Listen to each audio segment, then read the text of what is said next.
Cerita saksi mata mengintip ayah bacok anak dan istri di Depok. Seorang ayah membacok anak dan istrinya di Pondok Jati Jajar RT 3 RW 8 Jati Jajar Tapos, Kota Depok, Jawa Barat pada Selasa 1 November 2022.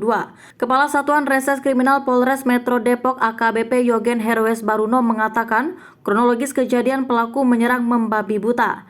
Saksi yang tinggal di rumah lantai 2 mendengar teriakan dari korban dan langsung turun ke bawah menolong korban, ujar AKBP Yogen Herwes Baruno. Akan tetapi saksi belum berani turun karena melihat pelaku menyerang membabi buta. Saat pelaku keluar, saksi membantu korban dan menelpon pihak berwajib yaitu Kepolisian Metro Depok. Maksud dari membabi buta adalah dilihat dari luka korban itu sadis, ujarnya.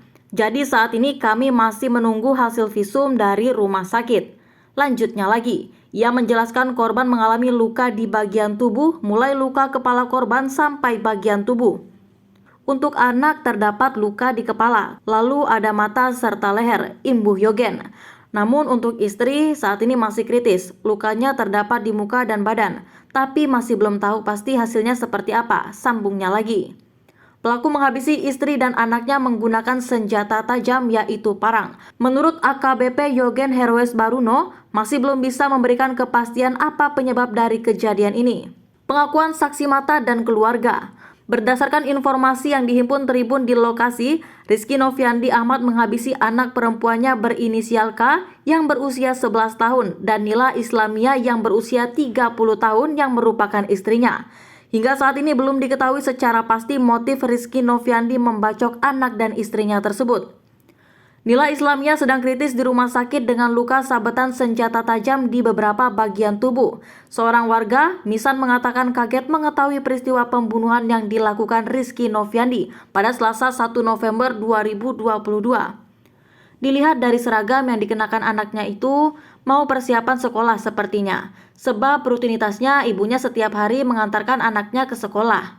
Posisi korban saat itu bersebelahan antara ibu dan anaknya di ruang tamu. Anaknya masih mengenakan seragam sekolah. Kondisinya sudah merah semua, sambung Misan. Saat itu Misan sempat memegang anak perempuan itu untuk memastikan kondisi si anak. Namun Misan menyebut saat itu diduga sang anak sudah meninggal dunia. Detak jantung juga sudah tidak ada, katanya lagi. Menurut kesaksian Misan, luka yang diterima oleh K yakni ada pada bagian mata, jari, dan tangannya patah. Kesaksian Misan hampir sama seperti yang disampaikan Kasat Reskrim Polres Metro Depok AKBP Yogen Herwes Baruno. Rizky Noviandi Ahmad, pelaku pembacokan anak dan istrinya, sudah diamankan ke Polres Metro Depok untuk dimintai keterangan. Apalagi warga juga tidak percaya adanya peristiwa pembunuhan tersebut. Fitri merupakan kakak kandung dari Nila Islamia. Istri Rizky mengaku sangat terkejut mendengar kabar keponakannya meninggal dunia. Sedangkan Nila Islamia mengalami kritis di rumah sakit. Rumah saya di Simpangan, jadi agak jauh dari rumah adik saya. Saya terkejut sekali. Tiba-tiba dikabari adik saya sudah di rumah sakit dan keponakan saya meninggal tragis, ujarnya. Mendengar adiknya kritis, Fitri langsung bergegas mendatangi Rumah Sakit Sentra Medika. Namun saat itu dirinya tak diperbolehkan melihat karena adiknya sedang didatangi pihak rumah sakit. Saat hari sebelum kejadian, Senin 31 Oktober, Fitri masih bertemu dengan adik dan keponakannya itu. Saya masih bertemu adik saya, masih antar sekolah keponakan saya, masih makan bareng sama saya. Maka dari itu saya tidak percaya, ucap Fitri. Tubuh Fitri terkulai lemas. Ia hanya bisa duduk dan bersandar di tembok rumah kediaman adiknya. Anggota keluarga yang lain terlihat saling menguatkan.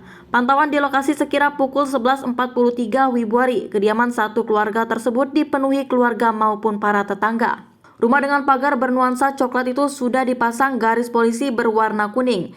Di sebelah kediaman satu keluarga tersebut terdapat beberapa rumah yang disinyalir masih merupakan anggota keluarga. Sembari menunggu jenazah keponakannya, Fitri bersama anggota keluarga lainnya dan tetangga membacakan surat Yasin.